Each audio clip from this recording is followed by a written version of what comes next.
The advice and opinions expressed by the host of Autism Live and her guests are meant solely as suggestion and should not be in any way construed as child-specific advice. The Center for Autism and Related Disorders advises working with a board-certified behavior analyst who has experience with autism before starting any intensive behavioral intervention. Any choices you make in determining your child's treatment are completely at your own discretion.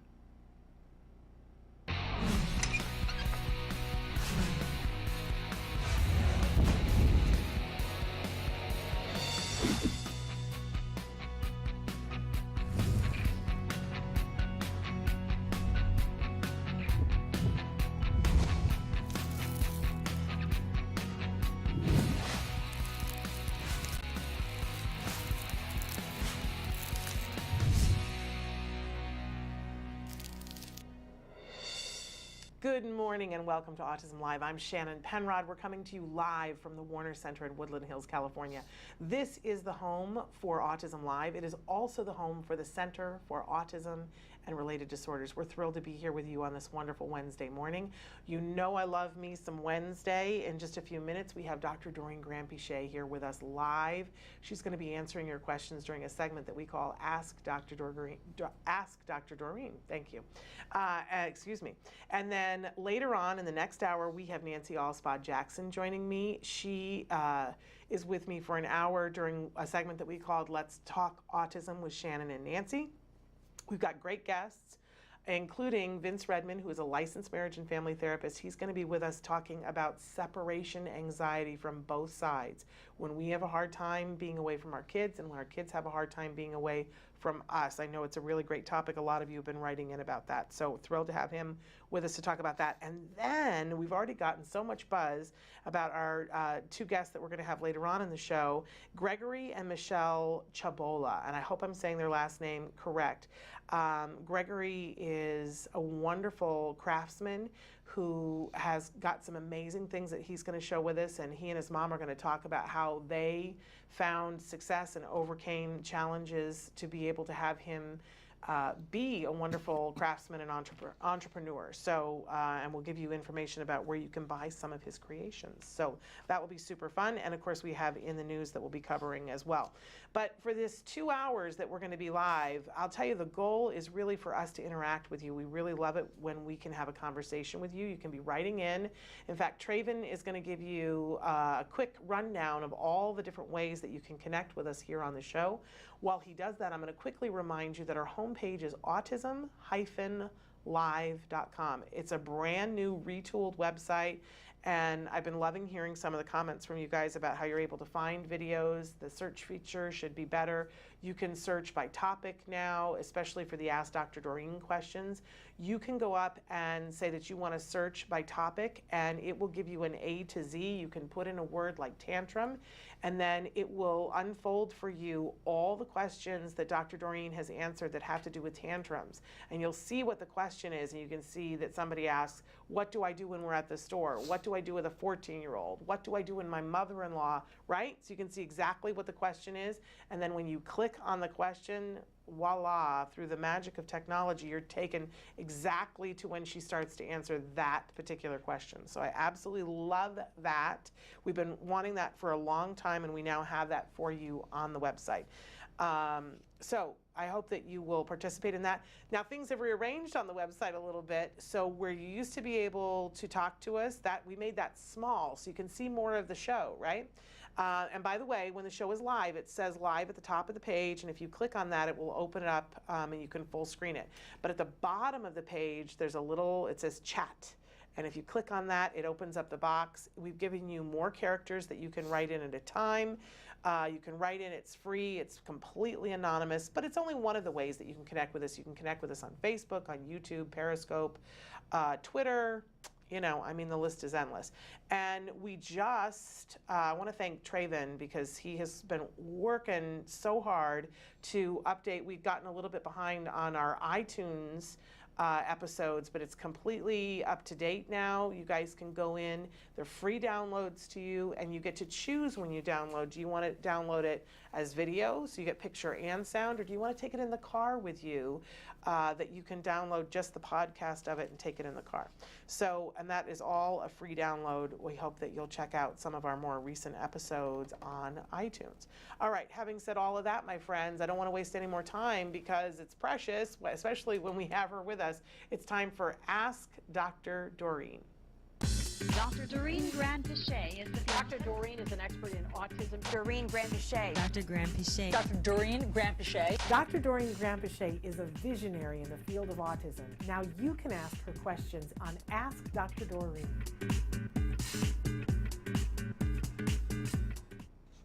Good morning and welcome to Ask Dr. Doreen. I'm here live in the studio with Dr. Doreen Grand-Pichet. Welcome.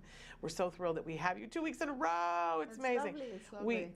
We love it when we have Dr. Grand-Pichet with us. We understand, though, that sometimes she can't be here, but we have her again this week, and that's really, really fun. For those of you who don't know her, Dr. Grand-Pichet is a true expert in the field of autism. She's been working in this field for 40, that's hard for me to say, 40 years plus. And working with individuals, everyone up from very small babies up through senior citizens, to help them to realize their full potential, to be able to lead and live the lives that they choose to live and lead, because it's based on what's important to them. But you also, I find that there are some people who get that piece, but very few people who get that piece and then also understand what it's like for the parents, because that's a specific, I can't even talk this morning, a specific portion of it, the parents and what we want for our kids, and then also understanding how the world revolves around autism, understanding the insurance piece, the legislative piece, and the way the world interacts with autism. I think that no one gets all of those pieces like you do. I really feel that you are the preeminent expert and the visionary leading us to a better place, and I thank you. Thank you very much. And I think it's, for me, it's just, this has been my whole life. So, and I've learned parts of it. I appreciate it. Thank you very much. It's my pleasure. It's been a journey where you kind of experience each of those things that you mentioned at different times. So it's been easy to bring it all together because you're just learning more and more as time goes by. I learned I've always told you my initial draw into autism was the moms. For me, it was always I could not walk away from moms who would come to me at UCLA and just cry, And so for me, as a psychologist first, it was really all about understanding their perspective, understanding what they're going through, understanding how this feels. I was very young. I couldn't really grasp what it's like to have children, and then for your child. In those days, it was very much like your child's future was taken away type of thing, right? This is before we published, before the 1987 study. So it was very scary for them. And so then living through that with the moms helped me see their perspective. And then, of course, after that, it became like more about honing the therapy and how do we make the therapy better for the kids and what are the ways. And ABA has just come so far, It has improved so much in terms of just what we've learned and what works and doesn't work and applications of behavior analysis and all that. And then, of course, everything that goes on around us. Like, it's just been amazing. This morning I always in the morning check for autism news. And I was just looking, and it's like, there's just so much in the world of autism now, and it's crazy. Like years and years ago when you would Google autism, nothing came up, nothing. And now it's like every aspect comes up, from insurance to genetics to all the activities to the sensory friendly things to, like, it's amazing. It's a whole world. Well, during a break we'll have to compare notes, because every Wednesday Nancy and I cover in the news, so we pick like the top 3 things in the news that we've noticed in the last week. There's never enough time to cover all the things, especially as it gets close to April. Of course, it used to be in April they would just dump all these news stories. Now it really starts in February, that warming up towards April for people, adding stories that are sometimes inspirational, sometimes it's the research. So we'll have to compare notes to what you saw and what I saw, because you know your internet shows different things. But fascinating. And in fact, I want to start with I just want to comment that one of the questions that we had written in yesterday, and we actually got a couple of different calls about this, that people were asking us to weigh in this morning on a story that's been on Dr. Phil this week on the last.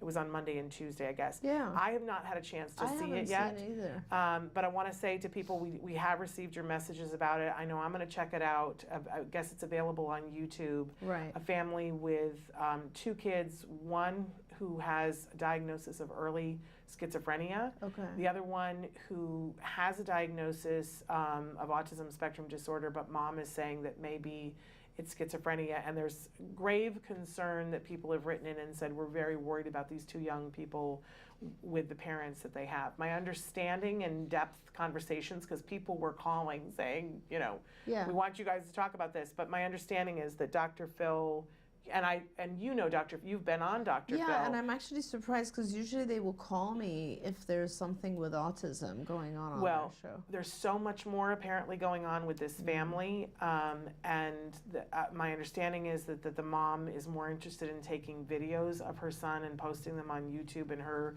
interacting with him in a way that is not healthy or proper, and trying to get someone to diagnose him with more than autism. I see.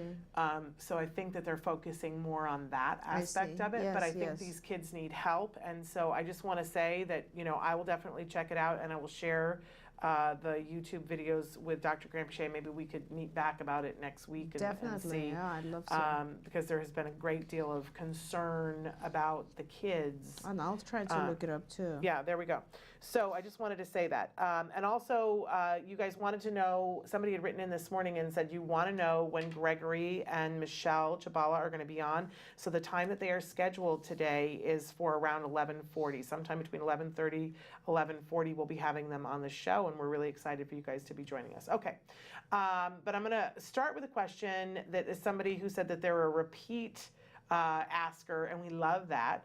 And I love this particular question because it's clear that, you know, you're paying attention, and I love that. So they say, repeat question asker here. I love this forum. Thank you for sharing.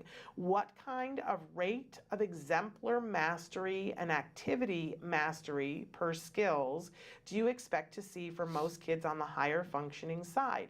Is there a rate of progress where you would be alarmed and think it's necessary to retool programs and such? The paraphrasing lesson is our goal. However, mandatory is to have auditory memory. That makes sense. We're having trouble when presenting 2 sounds, wait 30 seconds, then ask what sounds were. But honestly, it's also hard for me too. Any advice? And child age 8, high functioning, and thank you for your time. Now, for a lot of our viewers, we're going to have to break that down a little bit, because that even hurts my head. Yeah, but I'll break it all down. I love that they're asking this level of question. Absolutely. So this is someone who is definitely engaged with our skills platform. And so thank you very much for you doing everything right. And I love this kind of question, and I'm happy to answer all your questions of this nature. This is great. So what this person is doing right now is their goal is to work on paraphrasing. And paraphrasing is essentially the ability to hear something and then say it in your own words, say it in a different way, right? And so in order to do the paraphrasing lesson, the person teaching here, and I don't know if it's a parent or an instructor, but what they're doing is one of the prerequisites, as you know, in skills, every lesson will have multiple prerequisites. And the more advanced the lesson, like paraphrasing is one of the higher cognition lessons, in order to do that, you have to have other prerequisite lessons mastered. One of the prerequisites for paraphrasing is auditory memory. In other words, if you don't remember something, if we want to make sure your auditory memory is intact before we throw paraphrasing on you. And so auditory memory is the ability to hear something and remember it. Yeah. Exactly. So if you can't remember something, it's not fair to ask you to paraphrase it, because now it's not even about your ability to paraphrase. It's more about your ability to remember. Yeah. So it becomes very important to make sure you are remembering things. Okay. And that's where they're stuck, because what's happening is they're doing 2 sounds waiting 30 seconds and then the child is not having a hard time, is having a hard time repeating what the two sounds were. That's where the phase that they're stuck at. And then what the person is asking is, what is an acceptable rate of response for this? Like, what percentage of correct should there be so that they can move forward to the paraphrasing, or do they need to go back and do something else? Yes. Okay, so I'm going to have some ideas for you. Can I just say that one of the things I love about ABA, and one of the first things I learned about ABA, is that ABA professionals always say the child is never wrong. Yeah. But if something isn't working at a certain point, you do retool it. Yeah, and that's a new concept for parents, because we're told all the time by school and other things, well, the child just didn't get it. It's as amazing. If it's some mythical thing that the child was supposed to be able to overcome all the obstacles and get it just because you were teaching it the way you did. Yeah. I love that ABA says, no, if it's not working this way, we'll try it this way. And if that isn't working, we'll do it that way. Absolutely, and that is why we say ABA is individualized. Because everyone has different learning techniques and tools, right? So like for this child, they would have a really, really hard time with paraphrasing. I could predict that they would have a very hard time with listening comprehension as well. So in school, if you have a listening comprehension issue, they're just going to say, your child has a big issue with listening comprehension, then it's your responsibility, parent, to go home and deal with it. Right. But in ABA, we break it down and try to figure out why there's a problem. Is there a visual problem? Is there an auditory? Is it just the two together? What is going on? How do I break it down? Everything is about breaking it down to its smallest chunks and teaching it that way. Okay. So for this particular situation, first let me answer and then I'll give you some ideas. But the rate of exemplar mastery is going to vary per child and per type of lesson. So it's very hard for me to give you a kind of rate. In general, on the basic lessons, when you're doing just standard lessons that involve visually and auditory input, we are looking for approximately 80 to 90% correct response over, let's say, 2 to 3 repetitions of a particular lesson. Okay, so 80 to 90%. And then usually it's important to also have at least 2 different people get that result, right? So that we're sure it's not prompted by one person inadvertently or something like that. So, but in this particular case, let's not be too concerned. Let me tell you, even if as a parent, even if you're not getting 80% correct, let's say you're getting 75% correct, like you as the parent will have a feeling for what is going on here. Does my child get this, or they're just not getting it, right? So why don't you go back and do 2 things here. One is, go ahead and test out the paraphrasing lesson and see if your child is able to do that. Because what you're doing right now, you're getting stuck on the auditory memory, and perhaps it's just something about that particular lesson. We don't know. Go ahead and test it out. If you actually find that your child's doing fine with paraphrasing, move on. Just move forward. Okay. If you don't find that, and your child really does get stuck, and then we already know that the reason is that they're getting stuck on the auditory memory, let's shape that up. So instead of 30 seconds, give your child 2 sounds and wait 10 seconds. See if your child can master that. Then wait 12 seconds. See if your child can master that. Then wait 15, then 20. Shape it to 30, because children will learn this. Your memory will expand. This is, you guys, like when you do, let's say, crossword puzzles, your vocabulary gets better. When you do any kind of memory task, you are going to improve the child's memory. So why don't you do that and see if you can shape it up, okay? If you have a very hard time shaping up to 30 seconds, you can also, by the way, drop down to 1 sound and shape 1 sound up to 30 seconds and then go back to. So in other words, what I'm saying is make the task a lot easier. Try to shape it up again. If absolutely all of that does not work, then I would be checking the child's auditory input. Okay. And I would really go to an audiologist and I would get some testing done, make sure that the child is hearing all sounds.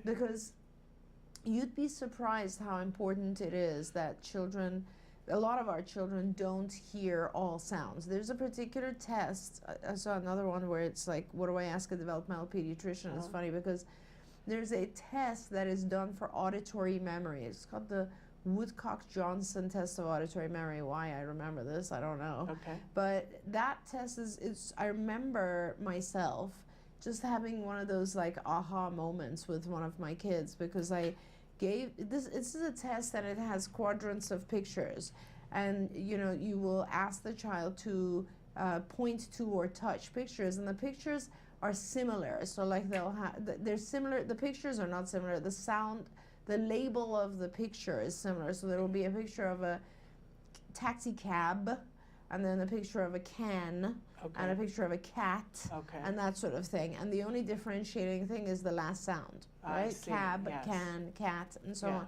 And you will ask the child to touch cab, and you'll see if the child can identify it correctly. And if they can't, it tells you that they're having a hard time with the last sound of the word. Okay? And so I remember that I had this child, and it became like the example that I remember for some reason is that there's a picture of a moon, and one of the ones in the quadrant is a cow, and I don't remember what the other ones are, but this child would always, when I would ask to touch moon, touch the cow, because they thought it's moo. They'd never heard the ending N.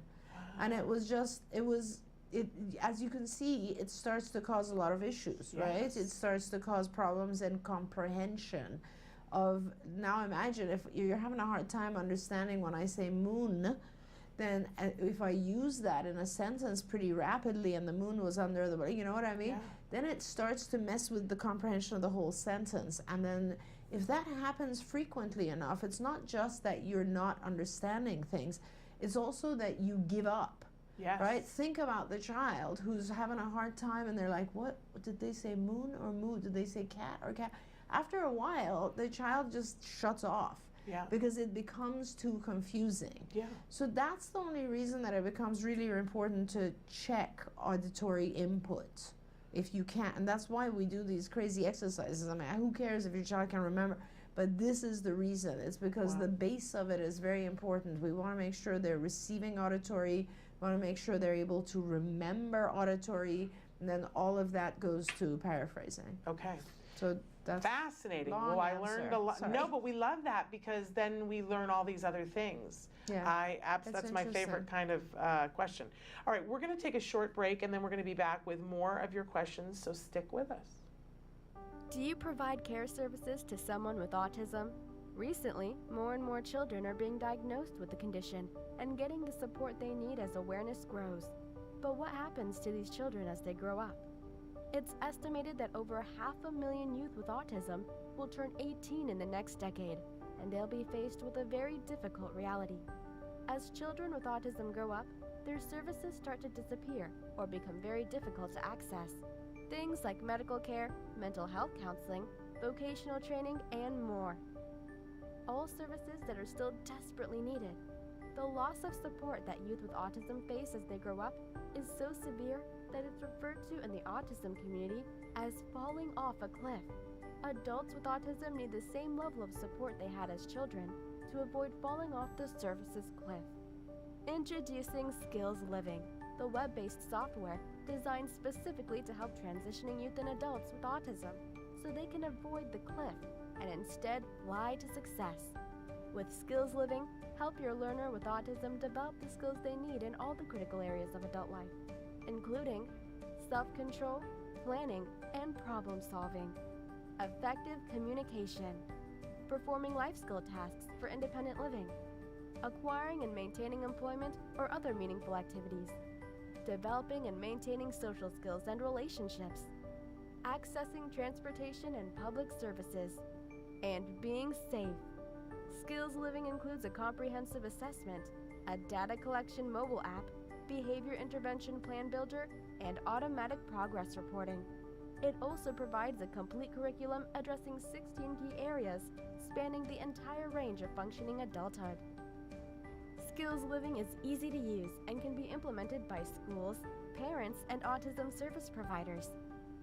Call or click today for your free demo and see how Skills Living can help your learner with autism avoid the cliff and instead reach their fullest potential. Skills Living. Wish, learn, become. Welcome back to Autism Live and to Ask Dr. Doreen. I'm just looking at some of the comments that you guys have written in, and thank you, Beverly. She says, I'm waiting to listen to you and your comments. And Paula, who said, and relax, Autism Live is on. We love that. I love that that's the way that you see this time. Okay, so I wanted to move on to another question that came in. Hi, Shannon and Dr. Doreen. We're huge fans of your show. Excuse me. I asked a few weeks ago about my ASD high-functioning daughter and her aggression. We recently transitioned into preschool, and she is having trouble learning the school culture and social rules. How do I teach that at home? Also, she never used to cry when I left. The past 2 weeks, she screams when I leave, and previous to this, she was potty trained and now isn't. On days she has been to school, when I pick her up, she comes apart at the seams after school. She behaves perfectly, at school. And then when we get home, tears my house apart. The other days of the week, we don't have this.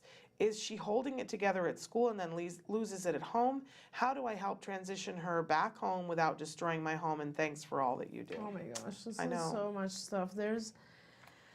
Hang in there. There's a lot of stuff in this one paragraph. We're going to break it down and talk about each one, okay? And there's a lot going on. So, she is having trouble. One portion that confuses me a little bit is because it says she's having trouble learning the school culture and school social rules, but then at the end it says she's behaving perfectly at school. Yeah. So let's assume, I'm going to go with my gut feeling on this and assume that what's happening is called behavioral contrast, and we can talk about that a little bit. It concerns me that she was potty trained and now she's lost it. I think what you're saying is that she's lost it at home. If you're viewing, please let us know these details. And you say she behaves perfectly at school and when she gets home she's tearing up the house, right? So what I would do, my first instinct as a parent myself, is that I would definitely recommend you have someone, not you, someone else, and preferably someone who has a little bit of ABA training. It could be a behavior therapist, does not have to be a BCBA. Just do an observation. It's got to be someone she doesn't know. Even if it's not someone trained, I would still recommend you have someone go in and do an observation, someone that your daughter does not know. The reason I ask is it's important to see and write down all the differences in the two environments. Definitely what is happening is this thing called behavior contrast. Behavioral contrast is when two environments are so different in their contingencies that the child actually acts out more in the environment that's easier, the environment that is more loosely structured. And the way that works is, and that's, I think, what's happening here, because essentially she has come into an environment at school where certain things are tolerated and other things are not tolerated, and that those contingencies, those consequences are not the same as what's happening at home. So you need to establish a high level of reliability between how you consequate things and how they consequate things at school.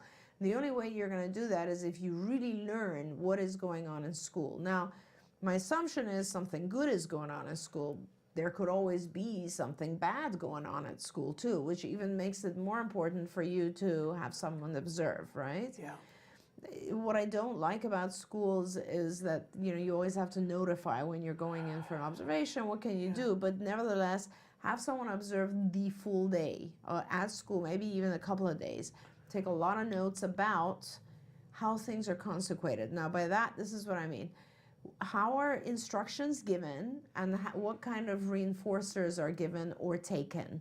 Now, that's really important because all of behavior depends on that. So, for example, what do they do if your daughter has a meltdown? How do they deal with that? How much prompting are they giving her? How much help are they giving her? How much reward do they give her when she does something good? Is there a token system running where she's motivated to do something good to gain something else? Learn all of those things. If there's a good system in place, you need to implement all of that at home. What I'm thinking is, before school, she possibly had a lot of, see, as parents, Shannon, we don't realize that we tend to kind of read our kids. We know what they want, right? Yeah. And we will give it to them before they even ask for it. Yeah. And if they start to complain even a little bit, we will immediately take care of them, take care of their needs. Perhaps you knew before, and just sent her to the bathroom. I don't know. I don't know the child's age. I don't know exactly all the details, but whatever it is, I can tell you for sure that this is happening due to a difference in how you handle her and how the school handles her. I don't know which one is, in this case, the right way to handle her, because I don't have enough information about either one. But if her behavior is perfect at school, well, I guess that's what you want at home, right? So you should look and see what's going on at school and how they are, what are the contingencies, how are they consequating her behavior? Yeah. I guess what I kind of read into it is that because mom feels, it feels like to me mom is saying that because she doesn't know the school culture and the social rules, that maybe school is stressing her out and then she falls apart when she comes home. That the behavior is perfect. It's not like she's throwing things. She says she's trashing the house when she comes home. She's not throwing things at school. But I wonder if part of it also needs to be that we need to be working on that social culture before she goes to school. So but she's behaving perfectly at school. So I don't know what we need to work on. Maybe you can give us some clarification on that. But what I do want to assure you is that if a child has a really tough time, they will not hold it together and act out several hours later. Okay. They will act out right then and there. Okay. Okay, so children That's good to know. Yeah, that's really important, especially children on the spectrum, because the only reason we hold things together and act out later, think about this, why do we hold things together in certain environments? Because of how other people will think and perceive us. Yeah. Exactly, because we don't want them That's to a lot of think perspective poorly. taking. It's a huge amount of perspective taking. Kids in general don't have that level of, which is why you see kids, typically developing kids, tantrum in movie theaters and restaurants, on the whatever, right? They don't have that level of embarrassment that we have as adults, or that level of self-regulation. Kids on the spectrum have even less. Yeah. So it's very, very unlikely that she's holding it together and then lashing out several hours later. The likelihood is acting out is getting her a certain amount of attention or reward that is excessive. So in other words, she's figured out that by doing this kind of thing, you're probably going in, soothing her. I don't know. Ask yourself, when she tears the house apart, what do you do? Yeah. Do you take it easier on her? Interesting. Do you give her more reward? What do you do? What is the consequence that occurs when she does that? And if she was to tear things apart at school, what would be the consequence? Focus on the consequences of the behaviors. That'll tell you a lot. Okay. Now the next question, and then we're going to go to break. Somebody wrote in and said, "Hi Shannon, are you still doing ABA with Jem?" Now I think the question that you're asking is, are we still doing intensive ABA and having therapists, taking him to a center and having therapists come to our home? And no, we don't do that and haven't. It is now a longer period of time that we haven't than when we did, by far. Yeah. We did 5 years of intensive ABA, although the last year I certainly wasn't intensive. It was, I think, 8 hours a week. Yeah. That's not intensive. And it has been 8 years since he's had a therapist. So in that sense, no. But do we use ABA every single day? And does he use it on me? And do I use it on coworkers? Absolutely. Because once you learn, this is much more effective to get the desired response, then you find yourself applying it to all kinds. Honestly, I use ABA more with my husband than I do with my son. And my son uses it on me more than I use it on him. Well, I love times when he would come to you and say something like, I really think you need to like take a deep breath and calm down or something. He teaches me self-regulation all the time. The one example that always floors me, we went out on a Saturday and we wanted to get a couple of things done, but you know how it is. And then you end up staying out too long and it's, well, this store is right next. Let's not go to lunch now because this store is right next to, and so then it ended up being like quarter to 2 and we're coming home and we got to get all these things that we purchased plus food in the house and nobody has eaten and everybody's crabby and we're all like at each other. And my son said, hey, I think we just need to pause for a second. I think everybody's overtired, overheated. Nobody's had anything to eat. Before anybody says anything that will, be forever in this space, let's all pause, take a moment for ourselves. I love that. Let's eat. If anybody needs to use the restroom or just relax for a minute, and then can we talk about this? And he was 12 maybe when he said this, and I turned and I looked at him and then I looked at my husband and I said, who is he? He's certainly not our child, but he's your child. He's the child of all these therapists because he puts things in those contexts. And he will say to me if I'm getting upset about something, he's so funny because he will say to me, is this something that's just being upset about in the moment, or is this something that's going to have an afterlife? Is this like something you're going to care about in 5 minutes, 5 hours, 5 days, 5 years? In 5 years, are we still going to talk about this? Like, I just want to get a feel for where on the scale is this. I love that. Oh my God, what an amazing Look what a great job you did. No, but honestly, it sure wasn't me. What an incredible idea to ask whoever when they're upset, to ask them, by the way, is this like a short term? Right. Or a long term, like right. That's amazing. Amazing. And the other time that I really remember was we went to Disneyland with a friend that has a lot of neurotypical kids. And I always used to look longingly and go, how does she get a bunch of neurotypical kids and I get one kid and they're on the spectrum? How does that work? How did that happen? Yeah. What lottery did I lose there, right? But they were probably 8 at the time, and her kids were around that age too, and we were at Disneyland.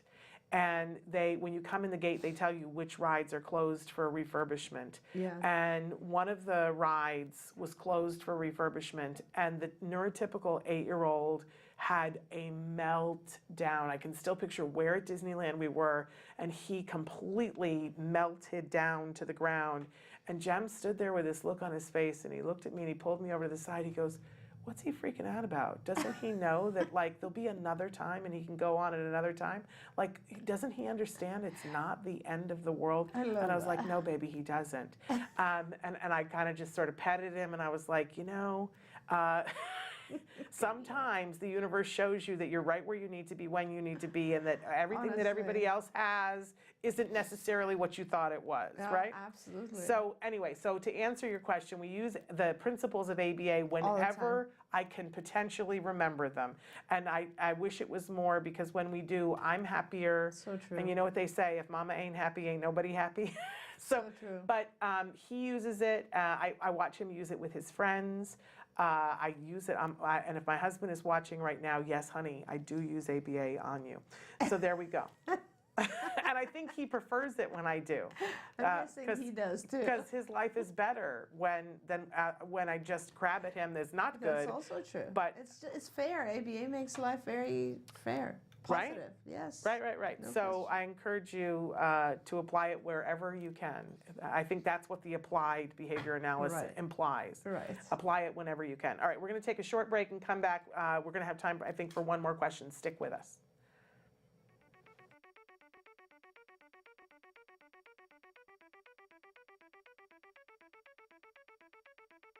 Hi, I'm Shannon Penrod, and we're at the ABCs and XYZs of Special Needs Conference.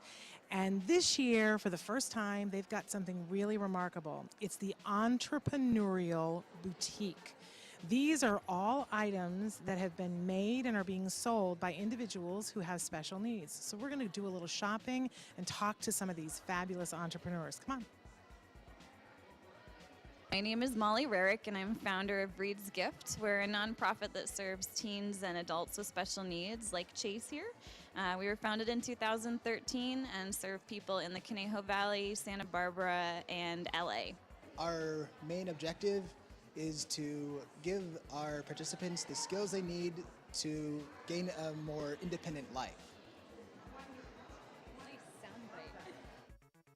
My name is Shelley Cox, and Lisa Zalagi and I are founders of Creative Steps and Create Micro Business Enterprises. And the items that we're selling here today are all made by the clients who have passions about what they want to make, and then they get the profits from what they make after we've paid all of the other expenses. We are here today because my goal is to be independent, and also I would like to share all my artwork, and I would like to sell. Thinking about at his young age being a businessman, it's amazing. I cannot be more proud.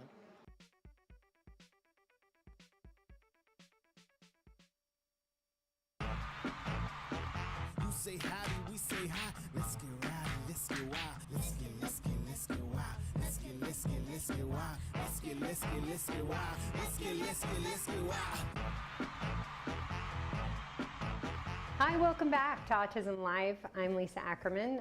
We're here doing allergy-free cooking, and I brought my sister with me today. Jamie Davis, thanks for having me. A lot of people are asking about an allergy-free breakfast, and breakfast can be full of crap. But it's full of crap and it's hard to do. We don't have time in the morning, we're in a hurry. We're going completely nut-free. The recipe is not... Personality, we can't do anything about. Yeah, can't do anything about that. So we're going to start off first with, I'm using sorghum and brown rice flour. I find the texture good, and I've added some flaxseed meal. We talked about that last time, flaxseed meal for poop. Almost every one of our kids has a poop issue. What's next on the recipe is the quinoa flakes, baking powder, cinnamon, and the xanthan gum. It brings the glutinous texture back into the flour, and often what happens with these recipes is they can fall apart. This one holds up nicely. I like it. For the folks that are egg-free, we have a ton of egg replacers. One of those can be the arrowroot starch or bringing back some additional flax seeds. So there's a lot of options to go eggless, but we're going to go egg full in this one. For sweetener, I use the maple syrup. I stay away from refined sugar. What I'm adding now is the coconut milk, maple syrup, and a little bit of the coconut oil. And we're going to add in the raisins, craisins, and chocolate chips at the end. I find that chocolate chips can coax people to eat some really amazing things. When we started, Jeff had 42 food allergies, so we had to get creative in how we cooked. So nuts were a big, big issue. What I like now is that he can tolerate so many more things after start doing this diet. So let me show you how you can deal with this sticky stuff here. You get your fingers really wet, and you can push it down. So my oven has been preheated. It's at 350 degrees. So we're gonna just throw this in. Like I said, I like it around 23 minutes, and the magic oven says, I'm done. Looks like, don't you love magic ovens? They're awesome. There we go, pops right out. The texture of these, and it's so pretty, it looks almost like a big chocolate chip cookie, but you actually made it healthy. But you can be my guinea pig. Tell me what you think. It looks really good. Doesn't it? So the textures and the colors in there are just beautiful. So the raisins are for you, the chocolate chips are for your kid. I can't believe it's gluten-free. I know, right? It doesn't taste like, crap. We're wrapping up another cooking show. If you have feedback, you can email us at autismlive@gmail.com.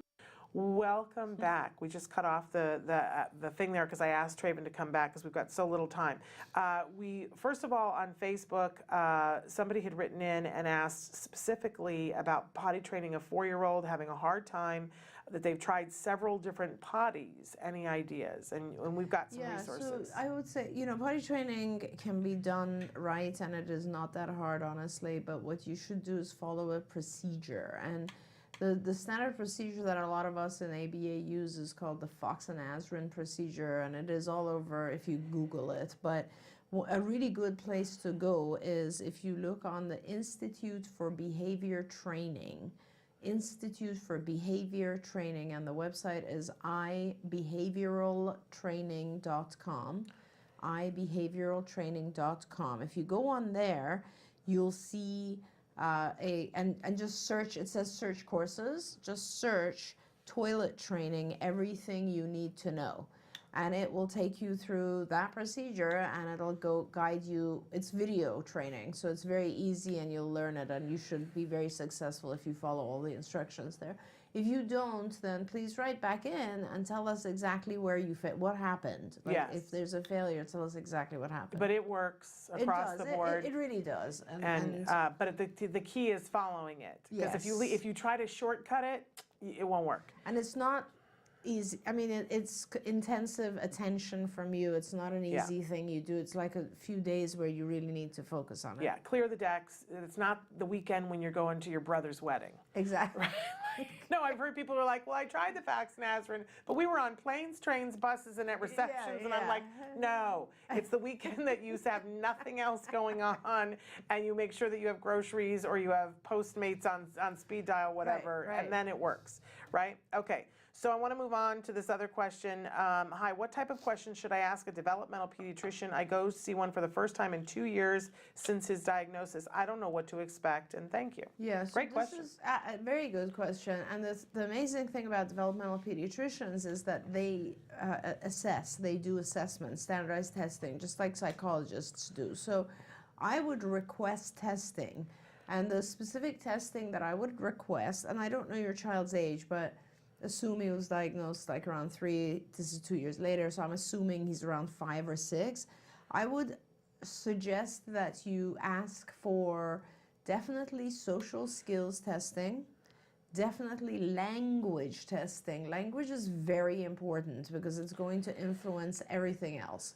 So language testing, and then it's up to you if you're interested. One of the things that I enjoy when I do testing is IQ testing, which is cognition, cognitive testing. So intelligence quotient, getting an IQ.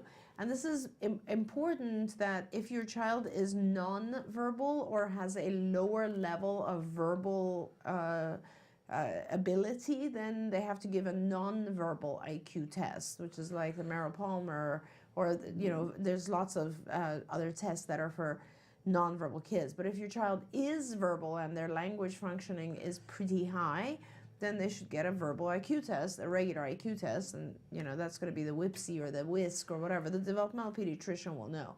So I think that's good. Any kind of developmental testing actually will just tell you what areas your child is still lagging on. And that's kind of important to know because you can work on those. And so that's where I would focus on. Social, language, developmental. And I just want to say, because a lot of times parents get squeamish about doing an IQ test because they're afraid, and we were all told for centuries that IQ tests were static, that if your IQ was something, then that's what it was. And with kids with autism, I don't know if it's that way with everybody, but with kids with autism, it's not the case. So, and I'll tell you, it's worthwhile to go and get the IQ test so as your child grows each year and you see the progress. But I didn't know that, and people don't know that. There's another test that I would highly, highly recommend, which is an adaptive behavior test called the Vineland. It's the most stable test we've ever had in the world. It goes from age 0 to 99, so it's a fantastic test. The Vineland Adaptive Behavior Scale, VABS, that's one you should also do, right? Because it's also part of when you do an IQ test, you also want to do an adaptive test. Now, and to Shannon's point real quickly, don't let that number depress you or think, oh my God, these are all malleable. Everything changes when you do instruction. And by the way, the reason IQ tests are more valid for kids than adults is that as an adult, all you have to do to move your IQ needle is learn vocabulary. Right. So IQ is it changes. So you really need to not worry about what the score is, just learn from the detail of the test. And I will say, you know, parents don't love the Vineland. Like we you know, you'll get emotional. Yeah. I'm just going to say, but just do it anyway. There's some stuff that we just, and then cry afterwards, whatever, because it asks questions and it brings up all the things that are different. It's emotional. Yeah. Every single time I took the Vineland, I wanted to cry. But you know what? Look, in the end, it was all worth it. And you get to gauge progress. So and do learn it. from the test, and don't just pay attention to the number. read the report, ask the pediatrician to explain to you what it means that your child has lower working memory. What does it mean? What is and how can we work on it? What are these things? Let them explain it to you so you understand. And sometimes they're wrong. And you will either agree or disagree, but the more important thing is you become aware of certain learning styles that your child has. It will help you. Now, I have to cut you off because we got to let you go. We're going to take a break, and then we're going to come back, and I'm going to answer an easy question that I can answer, so stick with us. But thank you for being here as we go to break. Thank you.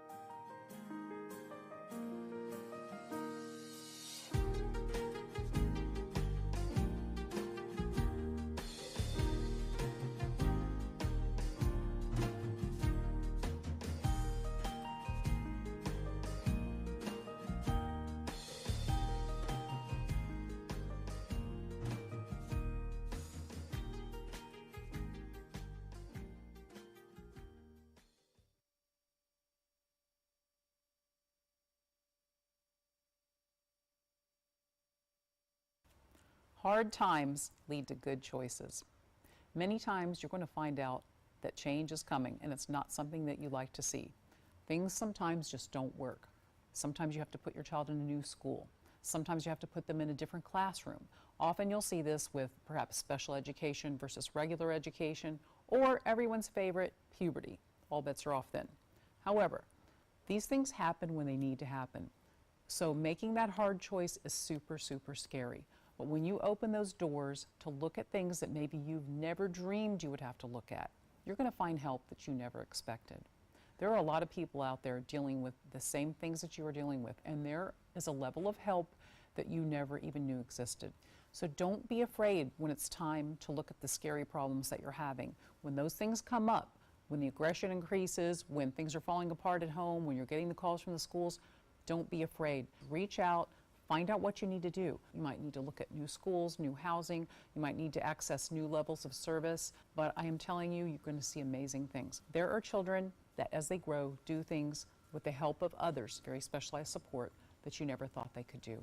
So once you do that and you meet the child where he or she is and you give them what they need, everybody can do better, and you're going to see amazing progress. Welcome back to Autism Live. I had a quick question that came in that I knew that I could answer after Dr. Doreen needed to go. So they wrote in, "Hi Shannon and Dr. Doreen, I recently wrote in about training for BCBAs and would like to thank you for answering my question and for the suggestion to go to ibehavioraltraining.com. I would like to follow up about employment opportunity since I would really love to receive training from CARD. Who should I contact about this?" And then they gave their information. I just want to put it out there. The CARD is always hiring BCBAs. CARD is the largest employer of BCBAs, I believe, in the world, certainly in the United States. And so if you are a BCBA and you're interested in employment, it's Leanne Ford is the person at CARD that you need to talk to, and I can refer you to them. I don't know Leanne's email off the top of my head, but if you will send me an email, I will connect you with her, and then she will know that you found us through Autism Live. So my email is s as in Shannon .penrod, P as in Peter, E as in Edgar, N as in Nancy, R as in robot, O as in Oscar, D as in dog, at autism, and I know you know how to spell that, hyphen, that's the dash in the middle, right? Live, L-I-V as in Victor, E.com. So you can write to me and I will be happy to connect you to Leanne Ford, who will set you up with an interview to talk about coming to work at CARD. I do want to express, though, that while I think everyone should have CARD training for BCBAs because they take it a step further than any other program and help you to understand the CARD method, and I think that is helpful and useful to everyone. CARD is not in the business of hiring people just for training, which is not what I'm saying that you're doing, but do realize that, CARD, the expectation is that if you come to do CARD training that you will work a certain amount of time at CARD because there's been an investment made in you that CARD would like for the clients who come to CARD to reap.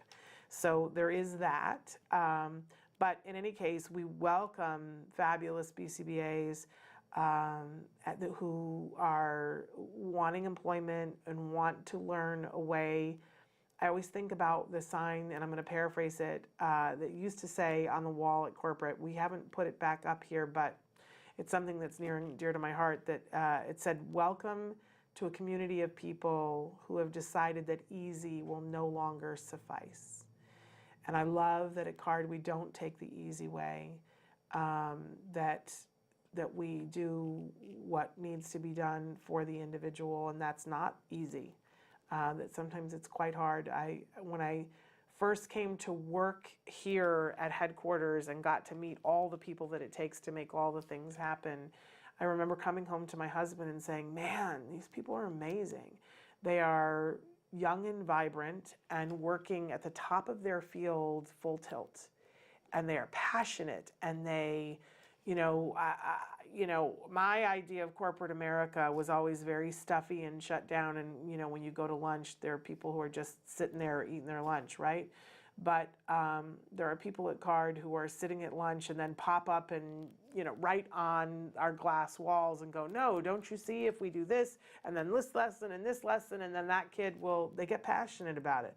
And that's a very exciting environment in which to work. It's one of the reasons why I've stayed here and loved it, is because of that in and of itself. So if you're a BCBA, please come and work at CARD. If you are somebody who is looking for work and you love children, please come and learn how to be a therapist at CARD, because we're always hiring those as well. In fact, next Tuesday, I am at a hiring event at Olani College up in northern Fremont, up in the Bay Area. That I will be there with Cecilia Knight looking for therapists. If you are in that area, come on down and see us. They're having a career fair, and we're going to be there scouting. I'm going to have my scout goggles on. I'm going to find some therapists.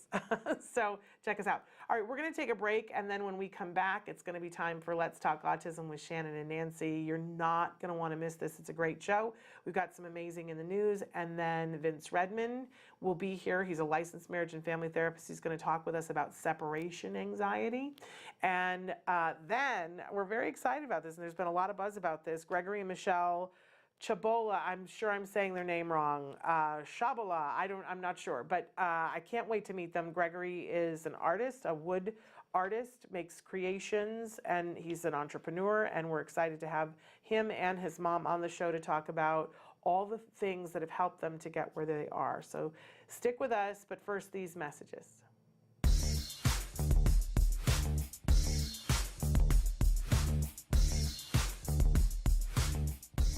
Parent to parent, you might be asking yourself sometimes, why does my child have meltdowns?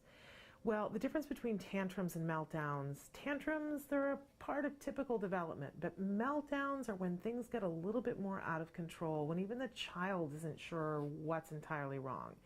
Generally with a meltdown, there's an environmental component. There's something else going on outside the child that's making the tantrum worse. It's really important that we start to be detectives and take notes and look around at the environment and start to figure out what are the things that happen every time your child has a meltdown. And lastly, it's important to get help. You really can't face these kinds of things effectively, completely on your own. Tantrums, they're a part of typical development, but don't accept meltdowns as something that just happens. Make sure you get help and support. You might be asking yourself if your child has autism. Hi, I'm Lisa Ackerman. Welcome back to Talk of Facts. We hear questions all the time, and we want to give you the answers that help make your journey in autism easier and more navigatable. Less than a year ago, we interviewed the top 100 doctors in the United States working with children on the spectrum, and we asked them a question in the cloak of secrecy. What are the top 3 mistakes parents living with autism do? Number 1, and the one that makes me laugh the most, is when they use their physician as a marriage and family therapist. 1, the doctors told me it made them uncomfortable, and 2, they were highly unqualified to provide that type of advice. So the night before your physician appointment with your MAPS doctor, get together with your spouse, significant other, and write out the list of the targets and the agenda that you want to cover at the physician's appointment. Get in sync. then you'll be definitely spending less time and not making that doctor so uncomfortable. Second thing that was the most common mistakes parents living with autism make is they want to go too fast. And really, you want to pace yourself in the autism journey. We all know that we want to get our kid to be the best they can be and hopefully recover from autism. And what a lot of the doctors have told me is that you want to really pace yourself. One, to let the labs be your guide, and two, work with your physician on the prioritization and the delivery of the different medical interventions. The third most common mistake they felt families made was giving up too soon. And what you need to know is they're invested, they're looking at wanting to get the best from your child. But I tell you that when I got that and consolidated the 100 interviews with these physicians, most of the doctors who brought that up had tears in their eyes. They want you to know that they're in the fight with you, and they want you to know that hope is really real. It may take hard work and it may take time, but to not give up and to stay in the game. So let Talk help you. We'll have some more Talk facts for you in the future, real questions and real answers for the autism journey.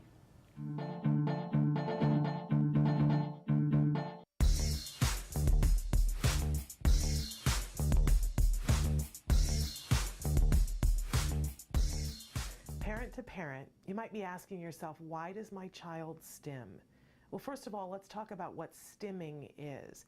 Stimming is a slang term for self-stimulatory behavior, which is kind of a misnomer anyway, because a lot of the times when our children engage in these kinds of behaviors, they're not to stimulate themselves. Sometimes they're to soothe themselves.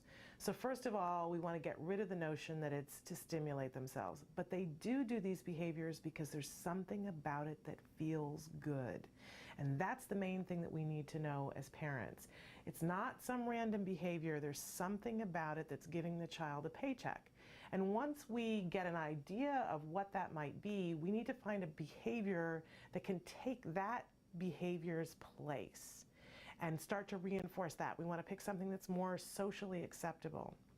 So if, for instance, the child is doing a lot of hand flapping because they like seeing their blurred fingers, then we can find something else for them to focus on, maybe a toy that does blurred colors, so for a period of time they'll focus on that. The main thing to remember, though, is that there is a reason for these behaviors. There's something about it that feels good to the child. And once we know that, we can begin to change it. There's a phrase that's being used in the autism community called stimming.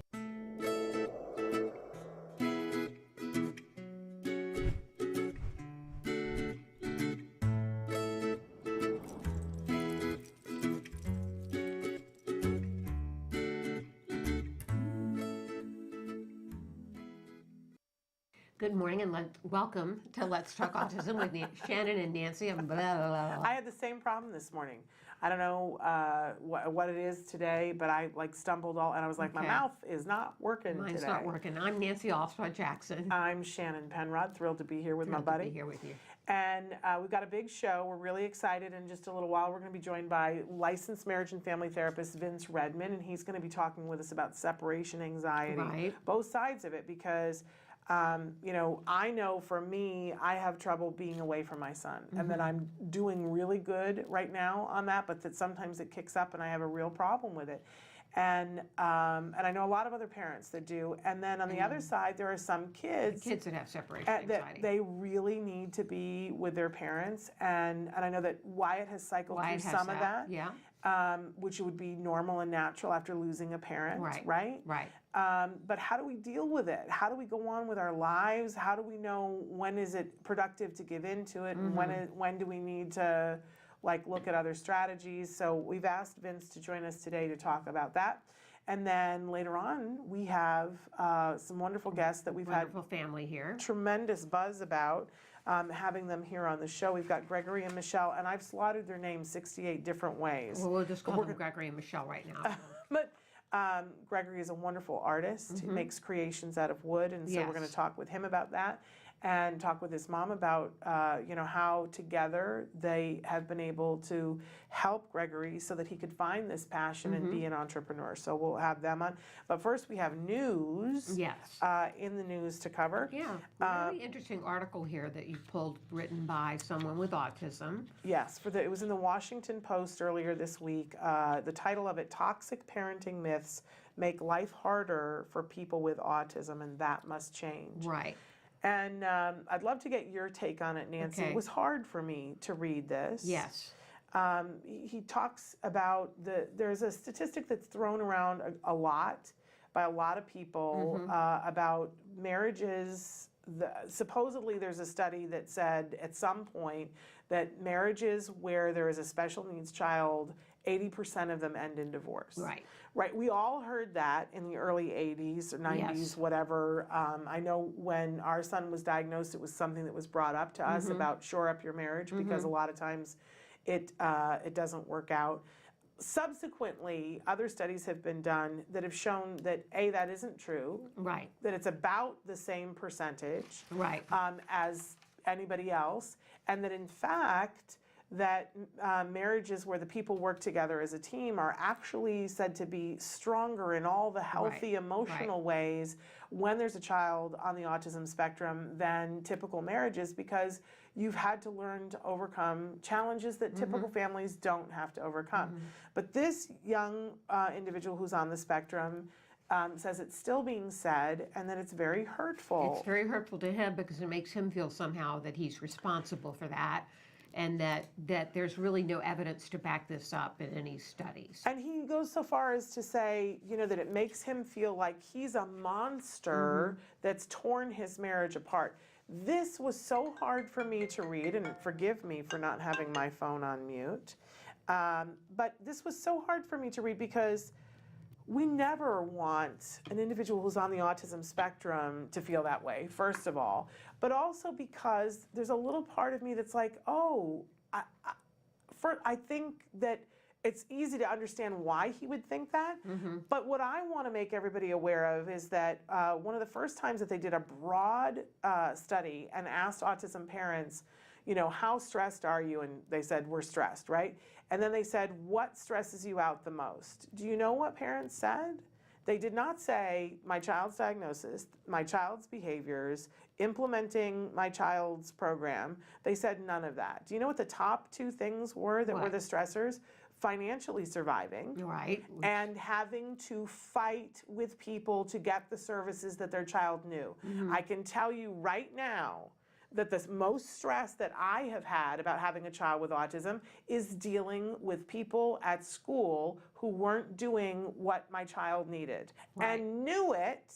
See, I'm getting hepped up. Knew it and stood there and lied to me and tried to screw my kid out of services. That's what's stressful. Right. I can believe the statistics then on the fact that the financial, getting your child's needs met, and the financial stress, because we all know the financial stress of getting autism treatment and care is crazy. And if you have, your full-time life dedicated to getting those services, but most of us don't have the luxury of that. Yeah, when can you work? When can you work? The other thing, go ahead. Oh, I just wanted to reiterate that, though, that it is stressful for autism parents, but not because of our kids. Right. That's, I think, where the bigger misconnection is. And I probably need to write and tell this young person and say, did you know this? Because it isn't you guys. And if that's the impression that you got, I want to back that way up, but it's not you. It's people who don't get it that we're trying to help you. And by the way, that added stress to my marriage. Right. I mean, there were times that my husband was like, you can't get this upset at the school. And it would tear us apart. But it wasn't my kid. No, that wasn't happening. No, I'm sorry. The other thing that this writer had problems with was that the studies that show that a mother has PTSD from having we quote a that all child the with time a disability. Yes, that there is a study that shows that the levels of cortisol in an autism mom in particular are at the same reported levels of people who have been through terrorist situations and people who've been in active combat. And he said that's irresponsible to say that they're comparable and that made him feel horrible. But again, your supposition, the thing that you're putting on that is that that cortisol level is happening because of the kid's behavior. And I don't know a single study that corroborates that. And in fact, there are studies that corroborate that it's completely the stress that the world puts on having to fight for the resources. Yes. So same situation as the bad, the divorce rate. It's a whole different thing that causes the stress. Yeah, and I do think that there is extra stress for an autism parent because of that, not because of our kids. Right. But if you know that there's a situation happening in front of you, and it's something that you care about, and you know that there are things that will make it better, you want those things to make it better. And when people deliberately try to prevent you from getting them, I just don't know anything more stressful. Right. I have not encountered anything more stressful than that in my life, and that makes the top of my head come off.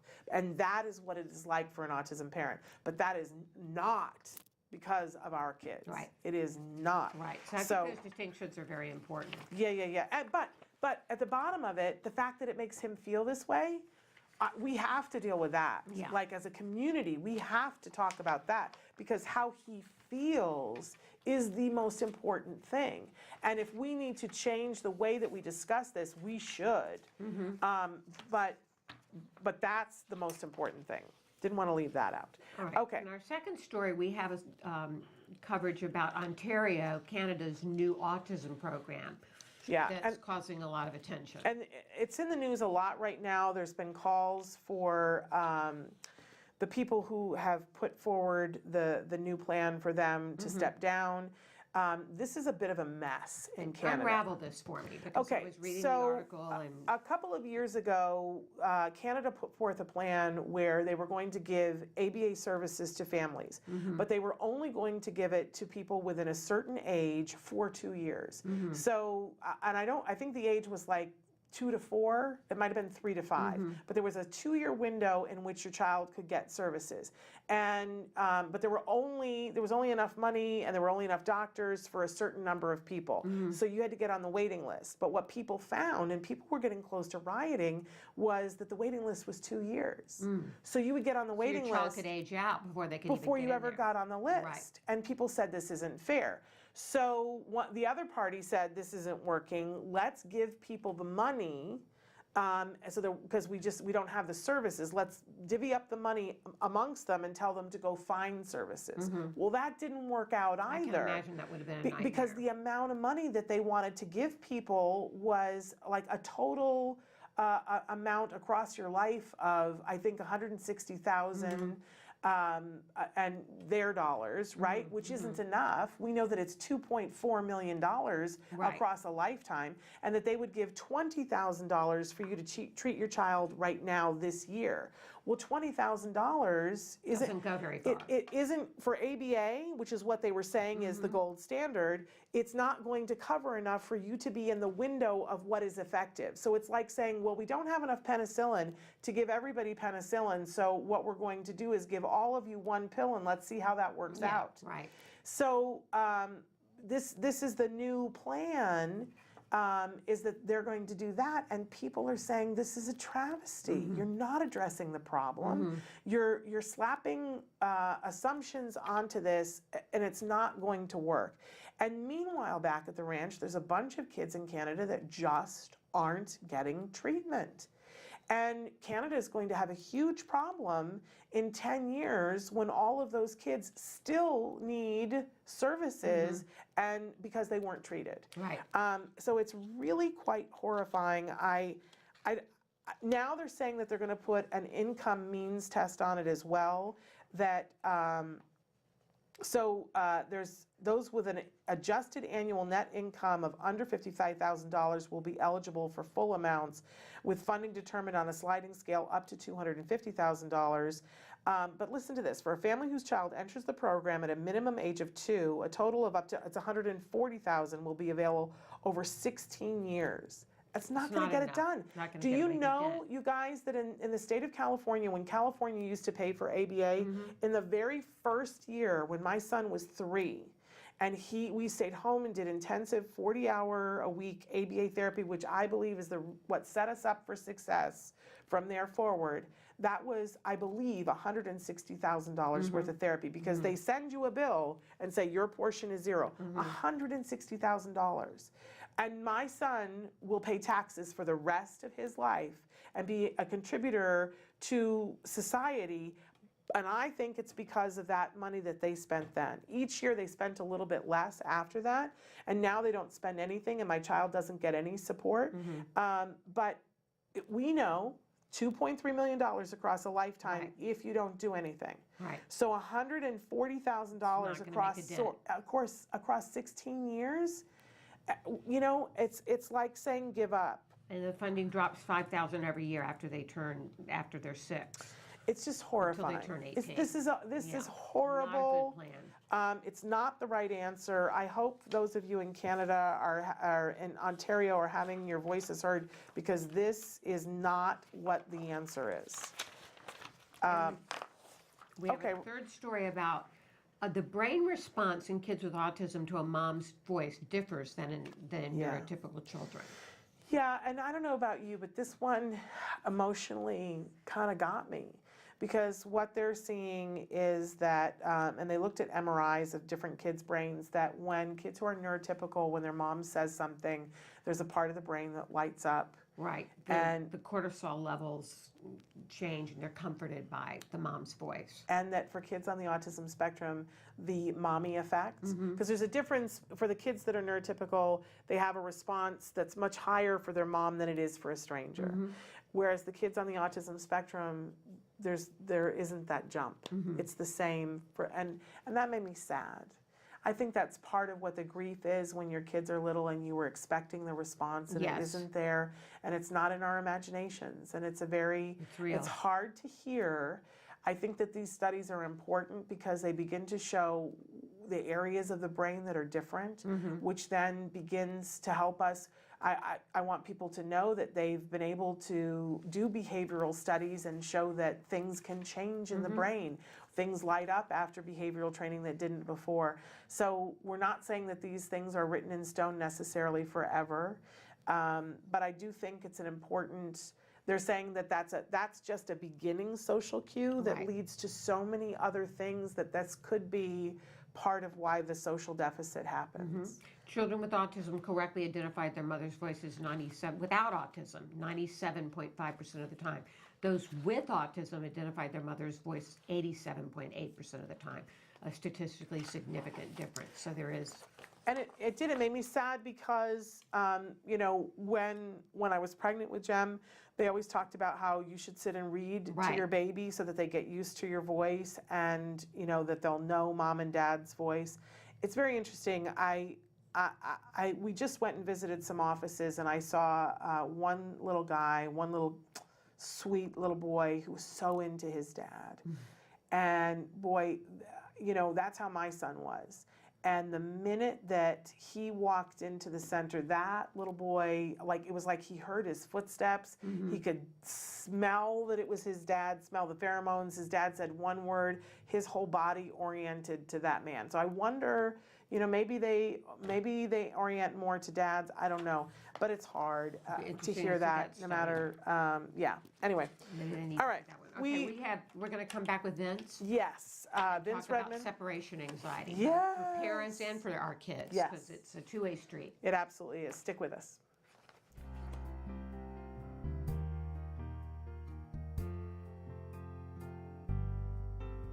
Talk to us a little bit about what your degree is in. City planning or urban planning. I got it from Cal State Northridge with a degree in cinema and television arts with an emphasis in screenwriting. And what are you interested in, Eli? A video game internship. Computer programming. I'm hoping to combine entertainment or travel, my two passions. Ooh, what kind of jobs have you worked? Bakery inventory. Okay, inventory. Talk about your volunteer job. I was going to help the soldiers. You volunteered to help the soldiers? Yes. I interned in the national parks in the Santa Monica Mountains, which is very urban area. So I worked with the problems of how it's impacting the surrounding community, like the flow of traffic and the flow of people, and what they could do to plan in the parking. I've been to China. I've been all around Europe. I've been to Thailand, Japan, Australia. You can create an app? That's impressive. Really cool thing. Can you teach other people how to make an app? If you have a choice between working or not working, Working. you like working. Yes. Why? What do you like about working? It is fun. I would work. Yeah? You would choose work? Why? Because I want to get paid and enjoy it, and want to make sure I have enough money so I can save it. Why do you need to have a full-time job? I mean, it's kind of like a duh thing, right? No, obviously, so I can support myself Right. and hopefully a family down the line, but at least at first, myself. I'm very dependable and always reliable and get to my job on time. What excites you about working a job or being an intern? Learning new skills. Yeah. What has it meant to you having this job and having the stability of a job that you've had for multiple years? It's meant the world because I'm able to do almost everything I wanted to do because of that job.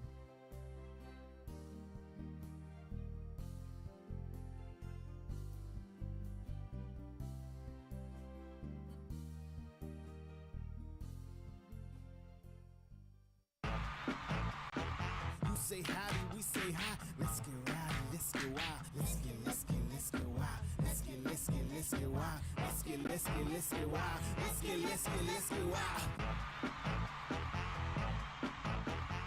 Hi, welcome back to Autism Live. I'm Lisa Ackerman, Executive Director of TACA. We're gonna bake again. All right. It's my lovely assistant. Hi, I'm Jennifer Lucero. We heard so many people go, I want a decent chocolate chip cookie for my kid to eat. We've got all our dry ingredients. So I've got the flour, I've got the flaxseed meal, baking soda, baking powder, our gum, or xanthan gum.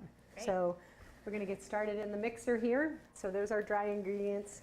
I do have brown sugar. We did cut this down. And the one way to do that is my favorite, and that's maple syrup. I'm using egg for this recipe, but we could use more arrowroot and also the flaxseed meal. So I'll go ahead and throw my eggs in here, which I love doing. So, and then the last thing is a shortening and gluten-free casein-free butter replacement. So I'm gonna go ahead and throw this in. I've let it sit out for a while so it's nice and soft. So let's go ahead and mix this thing well. These are dairy-free, soy-free, and I really like them. Again, Enjoy Life is a great product. It's also net-free. And chocolate chips are a personal thing. I won't judge you if you use the whole bag. I would. I know, right? So here we go. Great recipe. It's the nice consistency. Everything's ready to go so we can enjoy our cookies here in just about 10 minutes. We want to give it kind of like a couple inches between each cookie. You know, a lot of people are really concerned about aluminum, so what I've done is I laid down my natural brown parchment paper, and Jen's helping out putting the cookies down. So we're separating the nice baked good that's all organic from the aluminum cookie sheets. So let's go put these in. So magic oven allows me to pull the last ones out. And voila. Yum, looks good. Really great cookies. I'll let you have a bite so you can do my Vanna White there too. Good. Yeah, these taste pretty good. Really good. We're going to come back later after I gain 5 pounds and eat this entire tray. For sure. You know, more feedback is good. So if there's something you want us to convert, like another recipe or maybe a relative made, just let us know, autismlive@gmail.com. You can go to Facebook, or there's thousands of recipes on the TACA website just waiting for you to explore.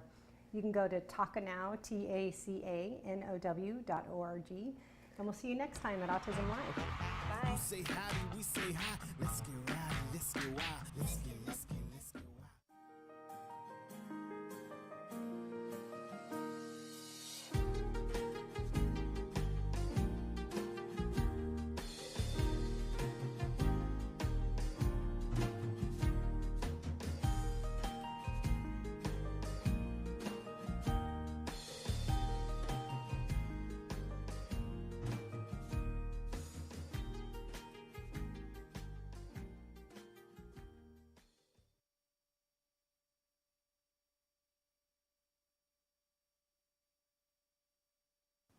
Love is a battlefield. Autism and PTSD for parents. It's a thing. I'm here to tell you it's survivable. What you need to do is remember, this is not for the faint of heart. There's actually a study that was done on mothers of children with autism, and it said, oh, this is very similar to PTSD among soldiers. And we're like, we needed a study for that. We already knew this. However, you got to remember that stress is very important, not only because it's just stress that we're all dealing with, part of the modern day life, it can have serious effects. Not only does it affect your child, your spouse, other members of your family, it also affects your health. The stress is linked to immune system conditions, which can be creating conditions like risk for cancer, heart attack, stroke, anxiety, social isolation, which also depresses your immune system further, and even, girls, listen to this, hair loss. How do we handle this kind of chronic battlefield condition? Well, we have to do what generals do. We get the troops together, we demand support, we push for what we need. So when you go into your meeting with the schools, be sure and you have people with you, because it can be very difficult if you don't have someone with you to help you. Get letters from the doctors, get your evaluations, do what you need to do to get what you can for your child, because that ends up making your stress less. Over the years, as you deal with this kind of stress, remember, it can be your friend because it can tell you things need to change. It can also be your enemy because it can create a lot of bad conditions. The moral of the story is, don't be too strong for too long. Here we are. We're back, and we have Vince Redmond on Skype with us. Vince, for you guys who don't know, is a licensed marriage and family therapist, but for like 20 years, Vince, is that right? He was a behavioral therapist before that, working here at the Center for Autism and Related Disorders. So he's that perfect mesh of, he understands what you're going through when you're doing an early intervention, but can also help with the bigger issues. The psychological components that go along with it. The stuff that goes with this, the stuff that we were just talking about that aren't always to do with the kiddo, but the life stuff that comes with when there is a diagnosis. So Vince, welcome back to the show. Hello. Good morning. Apparently we need to go to break because we're getting a lot of feedback from your mic. So we're going to go to break and we're going to come back, fix it, and talk about it. Talk about separation anxiety. Don't go away. No, that's okay.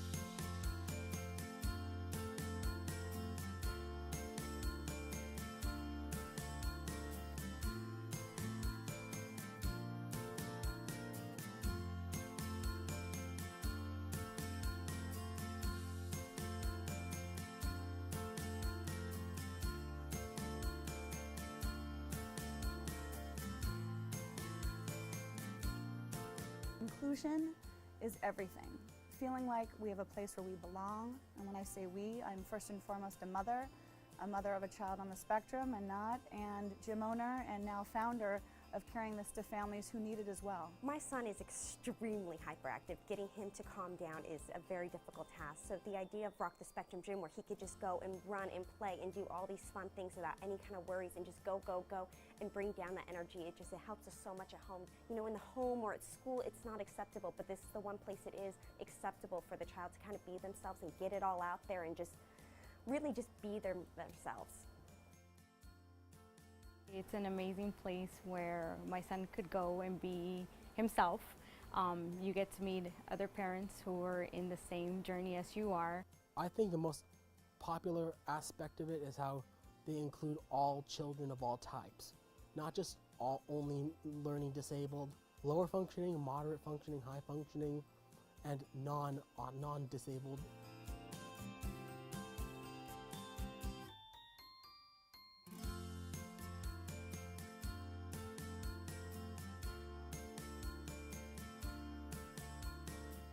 People there are so friendly. Everybody's like family. They always greet you with a smile. There's not one negative thing I could say about any of the employees. They're all absolutely amazing. I think every parent should walk in through those doors and see what an amazing gym it is. Now a diagnosis meaning 1 out of 6 kids are in some way or form affected with sensory processing disorder or autism. That's why We Rock Now is on the rise. People want to be a part of it. People know that They have a community there. They know that they can learn more information about things that they don't know themselves or that they can share, build friendships, and basically get what you get in an OT facility, but it's not $150 an hour. It's $12.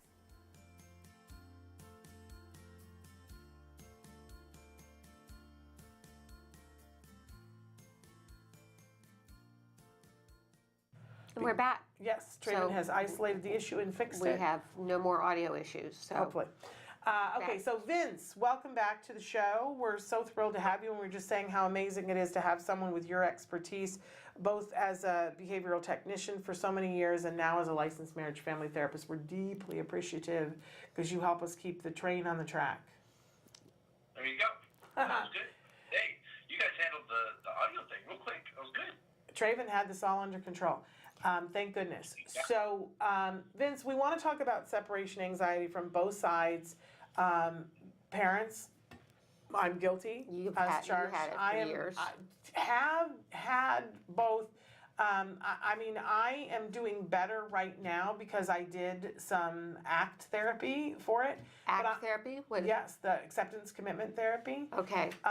But I am somebody who I want to be with my kid all the time and know that he's okay. Mm-hmm. And I worry when he's not with me. And I have big anxiety, like we could spend the rest of the week talking about the things that go through my mind. Okay.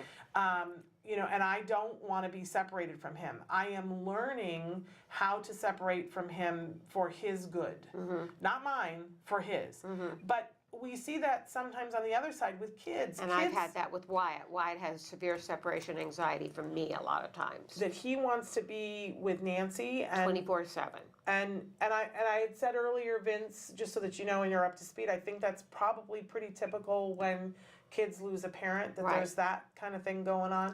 It was like that way before my husband passed away too. Okay. It became more intense afterwards. So, Vince, help us. Save us. Well, I think when you talk about separation anxiety, the first thing we need to know is that this is a normal reaction for kids and for parents. Just when they get to that stage when there actually is going to be a significant separation, right? The idea isn't necessarily this is pathology. It's a typical reaction to when our fears and concerns and the kids' fears and concerns until we're able to experience a new experience apart from one another when we both feel eventually that we're safe and that everything is going to be okay, right? This typically happens when kids are launched into school, when parents go back to work, those types of experience. Maybe the first time when someone's going to take a vacation away from one another, and then you have your extreme situations like in Nancy's case where there's a death of a parent, right? That's obviously a lot more permanent and it's going to take more time to work through. But separation anxiety in itself is not uncommon for any parent-child dyad that you're going to experience. Now, who has it more? What situation is it going to be? That's where you really have to look into the individual dynamics and work on it at that point. But this isn't necessarily something that can't be addressed, very effectively and very, successfully with both the child and the parent. So how do we go about it then with the parent? Parents having severe separation anxiety every time they have to leave their child. What are some of the steps the parent can take to not experience this? Right, and again, we're dealing with special needs children, right? So I think what Shannon was alluding to earlier, the need to protect, the need to assist, the need to support our child is even much greater than you would with a typical child. So that's very understandable, and the parents want to make sure. So there's a couple things. The first thing I would advise the parents to do is research and gain relationships with the personnel of where that child's going to go. So if it's school, with the teacher, with the aides, the parent needs to familiarize themselves first with the staff, personnel, as well as the environment. So talking with the teachers, talking with the aides, observing the classroom, seeing the programmatic, pragmatics of where everyone's going to be, and so forth. Really understanding the school schedules, because knowledge is the first key to reducing anxiety. So as soon as now or maybe, a home-based therapy. Either way, get to, talk to the supervisor. Read up on what types of services they're going to be getting. Maybe if it's center-based sessions, observe the center, go to the center. Might not be able to see therapy due to confidentiality, but at least know the office, see the rooms, have a tour, get a tour taken of those facilities. Really understand where your child is going. That will reduce some anxiety. That's the first step. Now, the second step would be then is to, build those relationships with personnel. And then the third step would be maybe there needs to be some systematic desensitization, right? It's just too much to just drop our child off at a new environment and leave. And that's okay, that's understandable. But what we can do then is slowly work our way out. Maybe staying in the lobby for the sessions, making sure that everything's okay, asking questions of the supervisor to make sure everything's okay. And then over time, once that feels okay, then sitting out in the car, waiting, making sure everything's okay, still on the premises, still available for need for support or emergency. And then over time, that will feel okay, and that will feel comfortable. And then at that point, then they can go ahead and go on, and just continue and go, leave the actual premises while the child is receiving care, education, therapies, treatments, what have you. Yeah, and that really works. Can I just say that really works? I am somebody who, I just don't ever, still, I drop him off at school and I have a moment. Now, it's like, and when I think back to when he was 3 and had no language, I was like, we're never, ever going to be able to have him walk into a kindergarten class and have me leave. My husband and I would laugh about how I was going to be laying on the lawn in the play area with binoculars watching, and how I would not go and do anything else. And I'll be honest with you that I, for 2 days, sat outside and didn't drive away. It took 2 days until I was like, and then picking him up and he was fine for me to go, this is about me and not him. And I still have to put that into the equation, Vince, and I have to say, wait a second, who is this about, me or him? Pretty much on a daily basis. But when I am able to identify that and go, oh, it's about him, and then I go, oh, okay, well, I'm just taking care of myself here. What do I need to do to be able to do this? It's a matter of time before I can walk away. I mean, every day I drive away from him. And now I'm doing traveling. I sat with a parent who was saying to me the other day that you don't understand the separation anxiety that I have. And I was like, no, I think I am the one person who in fact really understands. And I think that's why they sent me over to talk to you, because I do get it. And I was saying to her, I am here, which was nowhere near home. It was a plane ride away. And I said, and my son is not at home, not at school, on a field trip, far away, and I'm breathing, and I'm here, and I'm managing it, and I know he's having a great time, and I'm dealing with my feelings. I didn't think that could ever happen. So that what Vince just described about taking it one step away, one step away, one step away, even though it feels like baby steps, it actually works. So that's great for the parent. Let's do the flip side with the child that's experiencing severe separation anxiety from the parent. What are some of the things that we can do about that? Well, it's kind of the same thing, but right, is systematic. And the kids, oftentimes they experience, this is their first experience away from what's comfortable and what's predictable for them, right? Parents are typically the common source of predictability and consistency. And any of our children on the spectrum, they need this to be able to feel comfortable. And when things change, this is why transitions are difficult. This is why new members coming onto teams. This is why, a change in environment. These are why this is so anxiety producing for our kids, is because it's a change, and they need that. They look for that consistency and that predictability. So the biggest pillar of that is a parent. So how do we reduce that, right? Again, it's very understandable that why the child would be upset. Again, I'm just going to use therapy since this is kind of our world as the example. The first thing is the parent and the supervisor need to come together and create a plan, right? It's not something that can just be done on the fly. That's not good for the parent nor the child. It has to be a succinct plan to work out that anxiety as the child's comfortability grows, right? Mom and dad can't sit in sessions for the entire program, right? That's 6, 8, 9, 10 years. That's not a plan. And the child can't expect the parent to be there at all times.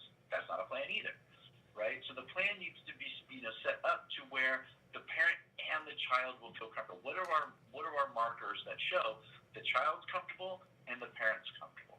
And then once we've hit those markers, we've hit those goals that we collaborate on, then the parent can then slowly back out of maybe a session or maybe back out of the room, depending on what levels of fade out we have. But kind of the same thing. We start with, the parent being probably within the visual field of a child, so that they see that they're still there and they work, and as soon as they feel comfortable and committed to what they're doing, then mom and dad are kind of in the background, right? They're there, but I'm really into what I'm doing. I'm playing, I'm engaging, I'm having a good time. Okay, that's good. If there's if they get stumped or they're working on a question that they're having a hard time with, they can look back for reassurance, but they realize that, it's okay. Then as soon as that marker is met, then mom might or dad might be able to fade in out of the room. Now again, for both sake, it might not be leaving the premises. It might be just leaving the room, and the child continues with treatment with mom and dad periodically on a fixed schedule. Come in, check, so then the child sees that the parent is still available, right? Then that schedule will lengthen over time to where they're only checking in once, maybe twice of the session, and then it will fade to where the parent might fade off the premises. Now I'm talking center-based sessions, right? But if it's at home, maybe they're not checking the sessions until the end of session because the child's comfortable knowing that the parent is around, but they don't need that immediacy right there. So systematic desensitization is the technique that would be used either way, but the plans would be significantly different and need to be set prior to working on it, not setting a plan as we're working on it, right. If that makes sense. Okay. Absolutely. So kind of a similar situation, but just different circumstances. But I also want to say, too, that, we look at behaviors sometimes about, where is it happening and when is it happening and what is the function of the behavior. And I just want to put out there for all of us that have kids, we're fun people. And we're nurturing and we're fabulous. I understand why Wyatt wants to be with you. If I had a choice, I would want to be with you all the time, too, right? Because you're fun. And yet I have seen Wyatt when you are not able to be there, and he's fine. He's fine. He's totally fine. I know. I used to always have to have people tell me, he's fine. And the guilt, I think, that we have as a parent when they say, I don't want you to go. I want to be with you. We get into the guilt of, I'm torturing my child by not being there. But the minute you're someplace else, and I know that parents go through this every day, he's fine. Right. And he's actually happy and joyous, and really, I think we just all need to videotape that for each other. Right, and get that reassurance from the people that are with them when we're away from them. Yes, absolutely. And I think that's key, what Nancy just said. It's getting that communication, right? It's keeping that communication with those who are around the kids outside of or the parents' presence, right? It'd be the therapists, supervisors, teachers, aides.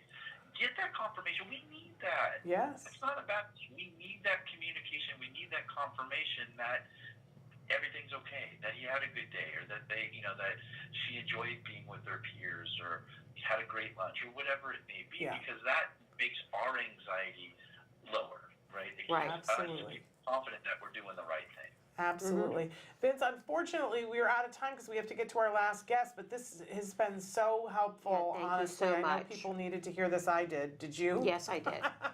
Anyway, Vince Redmond, he is the Director of Family Services at CARD. He's amazing. If you are here at CARD, make sure that you get to meet him because he's super awesome. Thank you, Vince. Thank you, Vince. Thanks, Blake. Have a great rest of your week. All right, Thank you you. too. Bye-bye.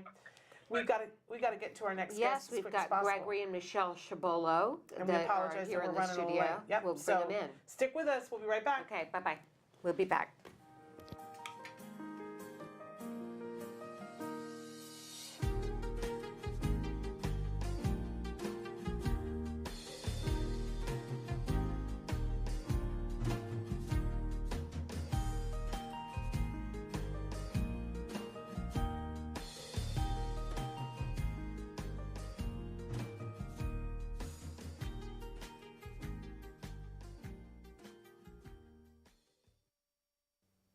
Neurodiversity in parents. One big happy family? We hope so. Anyway, what is neurodiversity? Everybody's talking a lot about it these days. Neurodiversity means that there's a view that people with autism just have a different way of being, and they should be honored for that. And then parents oftentimes look at autism as a disability or a disorder, and that can create some conflict. We sometimes throw up our hands, neurodiversity or neurodiversity. There can actually be some issues around this that we need to think about together. First of all, neurodiversity could be positive because it can create more of kind of a sense of acceptance in society. Yes, these people have autism, they're just different. It could possibly help create a sense of self-esteem that's improved in people with autism. They just realize, okay, I'm not damaged, I'm not bad, whatever, I'm just different. So that could be useful. On the downside, it could be an excuse to not give services to people with autism, to not have much empathy for their parents, and to not look at ways that they can be helped.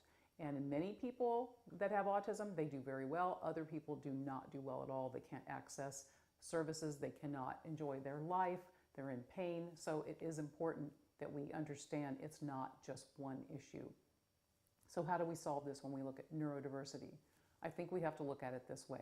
It's kind of like when you have that big family dinner at Thanksgiving and everybody's around the table, you got your uncle, your aunt, your kids, your parents, everyone has an opinion. It doesn't necessarily mesh. And I think the way that we need to think about this is we need to respect each other's opinion, because actually we need each other. We need to be allies on this. The outside world is a big place for people with autism spectrum disorders and their families. We have to remember, we're one big, happy, dysfunctional family, and we need to behave that way. We should respect each other, listen to each other, and we will all have a great time when it comes time to get together and celebrate the lives of people with autism.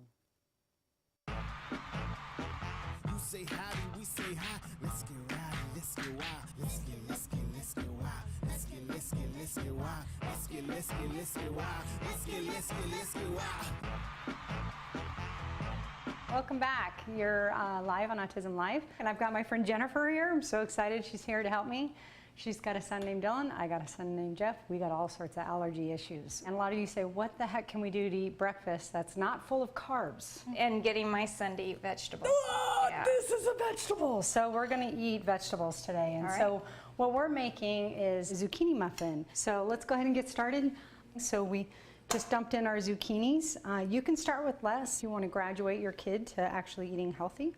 We're going to do some eggs. And again, I use the organic cage-free eggs. So there's our eggs. I'm going to add in our oil. Again, I use a high heat oil, and the reason why I use a high heat oil, because when you bake, you want to make sure you're using an oil that doesn't disintegrate, because when oil gets too hot and it's not meant to get hot, it becomes toxic. So you got to be careful with your oils. So there goes our maple syrup, and again, organic maple syrup. What we're going to add next is cinnamon and our baking soda, baking powder to our mix.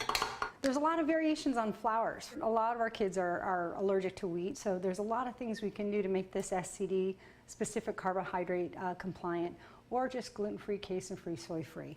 And flaxseed meal. Flaxseed meal is a great resource for extra fiber within the kids' diets. We're just going to turn on this fabulous, wonderful KitchenAid, and we're good. It's a great, great looking batter. And what we're going to do is talk a little bit about baking, where almost everything is aluminum, and aluminum can be a problem for some kids, especially kids that can't methylate and take the toxins out with their body. But if you've got, like me, I've got muffin tins, so I have the ability to just simply put in some cupcake holders, and that actually holds that together if I want to freeze it.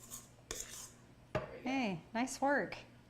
Those look good, but wait till you see them when they're done. All right. So go ahead and pull them out. Here are the fabulous muffins. Now, if you've got a sensory kid that doesn't like vegetables, I can already I Spy the zucchini. Remember what I told you earlier. Resolve that simply by peeling off the green layer, and then it will cook literally translucent. Such a nice golden brown. I love how the texture is. We know that the breakfast can be a challenge. This makes that process a whole lot easier for you and your family. I really appreciate all the feedback. We definitely want to hear from you for our next segment. If you'd like us to cook something or maybe make an old favorite and that's allergy-free, we can do that here on Autism Live. So give us your feedback. You can email us at autismlive @gmail.com. We also have a Facebook page like everybody, facebook.com/autism-live. And also you can reach Taka on the Taka website at Taka Now. We'll see you again soon. Thanks for joining us on Autism Live. Say howdy, we say hi. Let's get rowdy, let's get wild. Let's get wild. And we are back, and as promised, we have our guests Gregory and Michelle Chabolla. Did I pronounce it correctly? Okay, and they are all the way here from Liberty Hill, Texas. And we're going to talk a little bit about Gregory's passion and your passion, which is Gregory's Special Creations, which is a business, it's woodworking. Yes. And so first of all, tell us about Gregory's Special Creations, what it is. Gregory is a scroll saw artist, and so he makes these very intricate pieces, crosses, whatever you give him, on a scroll saw. On a scroll saw? What is a scroll saw? Well, it's a saw that has a very small blade. You have to drill a hole for each cut, and then you cut that piece out, take it out, put it back in. Very intricate. Oh, okay. Okay, how did you get into woodworking, Gregory? My grandparents' neighbor, Wayne Passy Williams, make wooden crosses. And so you were interested, you saw him do it? She, yes. She, okay. Yes, it looked fun, and she taught me. Oh, she did, okay. And so you just found out you're good at it, huh? Yes. Well, what do you like best about it? About getting creative. Or getting creative? Yeah. Yeah, and Mom, you work with him in the business. I do.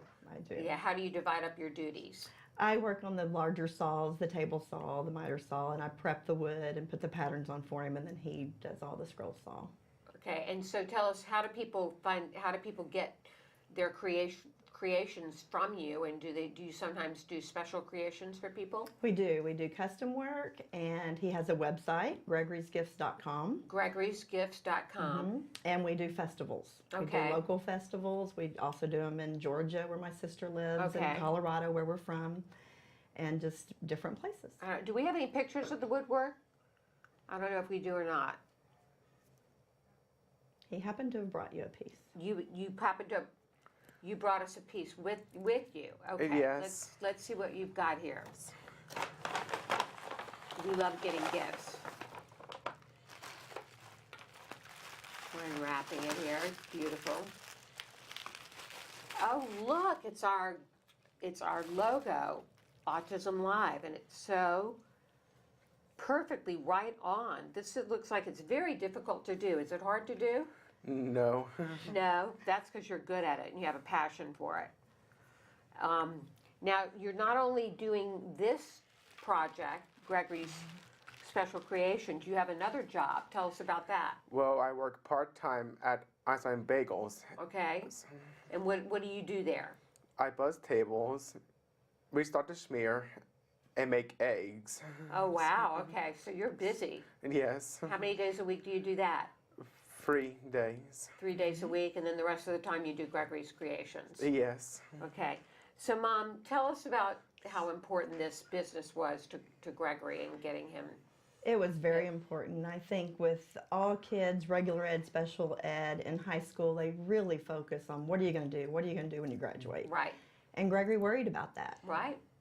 We all do, and as parents, we worry about that. And college was not an option for him. He didn't want to go to school. He did good, but it was hard for him. Right. And so he really, really was just like, what am I going to do? And this just fell into his lap. Fell into his lap. Isn't that great? He saw her do it. We were just like, are you sure you want to do this? Never used a power tool in his life. And she taught him, and he caught on very, very quickly. So it's very important for him to have a purpose. So tell us about some of the ways that Gregory has, things you've used in your various therapies and treatments over the years that you think have been effective. Well, he was diagnosed at 3.5. Okay. And there weren't a lot of therapies out there right. at the time. This was 1997. Okay. And they basically told me, just take him home and love him. He's not going to talk. He's not going to do this. He's not going to do that. Because he was nonverbal at the time? He was completely nonverbal. All right. And a lot of sensory, a lot of frustration. And so I quit my job. Okay. And turned my basement into a therapy room. Right. And we had it set up as a classroom, sensory, lots of sensory things going on. And then I found a lady in Fresno, California, that did a massage called craniosacral therapy. Right. and flew him out there, and he came out and sang the ABCs for the first time ever. Really, after a craniosacral After one session? session. So you really believe that was helpful? I believe it. He does it every 6 weeks and has ever since he was Oh, really? 5.5 years old. Okay. Right. And we just continued. Just every day was a school day. Everything in my house was labeled. If it was a refrigerator, it said refrigerator. If it was a door, it said door. We just incorporated that into our lives. Right. Every single day. Right. 365 days a year. He did go to school. Mainstreaming was very important to me. I was a big advocate of putting him in a regular classroom. Right. And were you able to accomplish that? His whole life, his whole career. Yeah, his did he whole have an school aide career. at school? He had an aide. He had a para his whole school career. Right.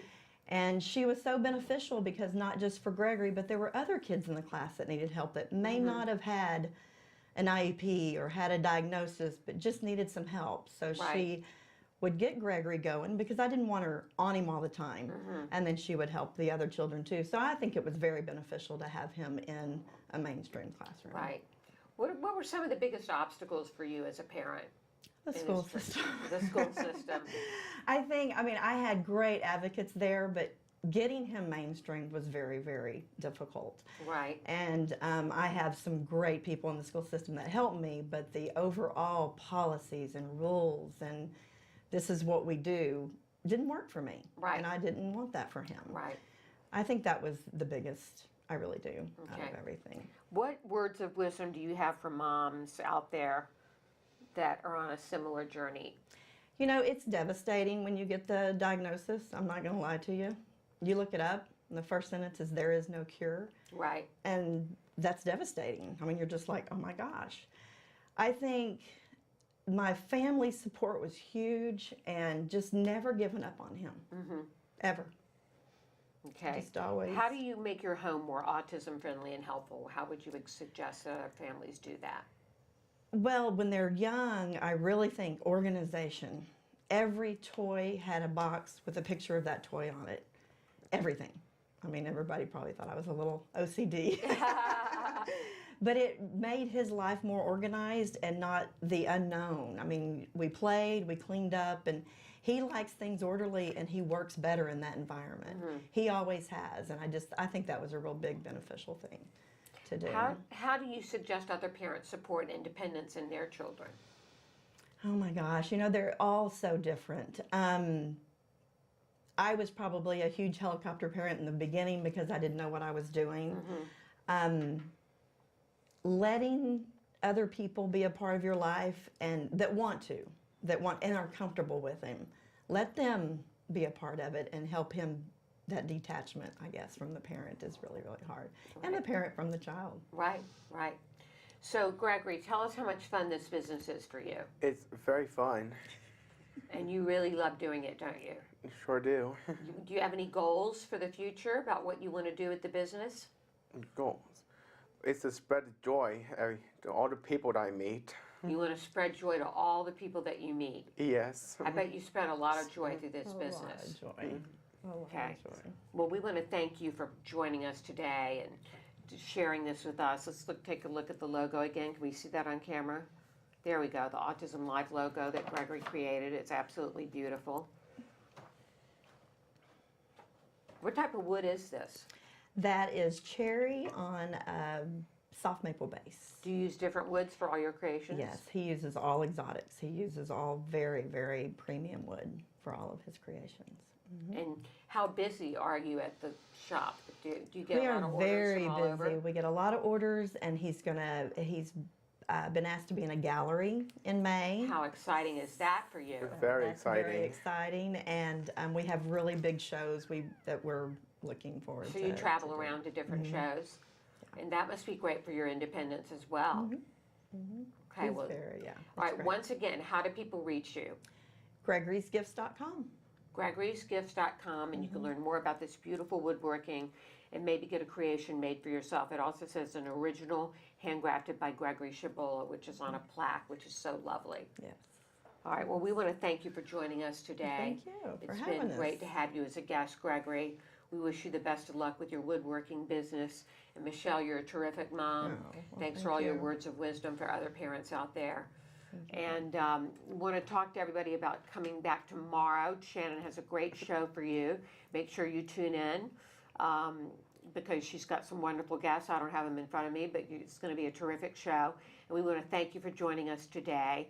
And as Shannon would say, give your kiddos a hug from me, and I say give yourselves a hug. Yourselves, I'm having problems with talking today. Give yourselves a hug from me. Thanks and goodbye.